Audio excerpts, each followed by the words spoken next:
let's take a moment to reflect on the first week of the Trump presidency. We could do this by dissecting the things that he's done and have made headlines and then attempt to comprehend the ramifications. Or we could just list every single action that he's taken, because I think perhaps the enormity of that alone is quite remarkable. In his first week as president, Donald Trump signed his first executive order starting the rollback of Obamacare. He took control of the nuclear codes and declared January 20, his inauguration day, the National Day of Patriotic Devotion. His White House spokesman lied in his first press briefing by saying the inauguration sizes were the biggest in history, and a senior Trump advisor defended the lies, saying they were alternative facts. He ordered the National Park Service off Twitter after retweeting images comparing Obama's and Trump's inauguration crowds.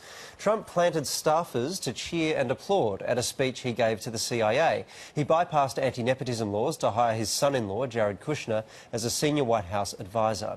His office confirmed that he would never release his tax records. President Trump withdrew America from the TPP, a multinational economic deal that's been 7 years in the making. It's alleged the president allowed his businesses to take money from foreign governments, which this week saw him face a new lawsuit for breaching the Constitution. The president repeated the claims that the election suffered from mass voter fraud, confirming that he would launch an investigation and claiming that 3 to 5 million votes were illegitimate. Specifically, he raised concerns about people being registered to vote in 2 different states. And while there is no evidence to suggest that voter fraud exists in the millions, this week it was revealed his White House spokesman, whom I mentioned earlier, is registered to vote in 2 states, as is the son-in-law that I mentioned. It was also revealed this week his youngest daughter, Tiffany, his White House strategist, Stephen Bannon, and his Treasury Secretary, Stephen Mnuchin, are all also registered to vote in 2 states. And he reinstated a global gag rule which cuts all US funding from international NGOs that offer and counsel women on abortion. The next day, his party passed a bill that permanently bans American women from using federal funds or private health insurance towards abortion services.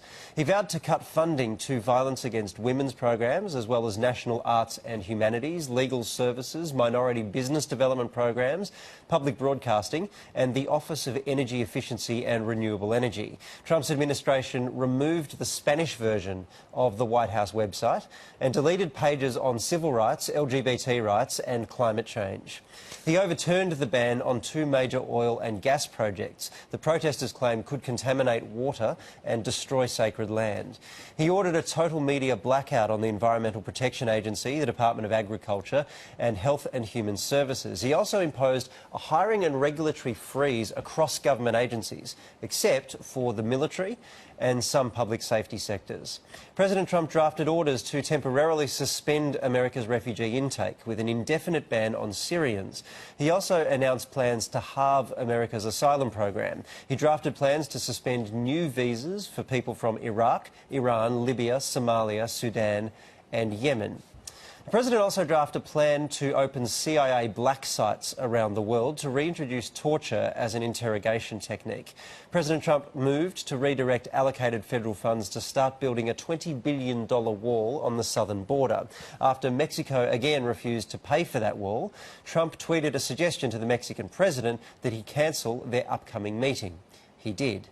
Trump then flagged a 20% tax on imported Mexican goods in order to recoup the cost of the wall. President Trump announced that he will publish a weekly list of crimes committed by immigrants, and he stripped federal funds from US cities that provide sanctuary for illegal immigrants. He also laid the legal groundwork for mass deportation.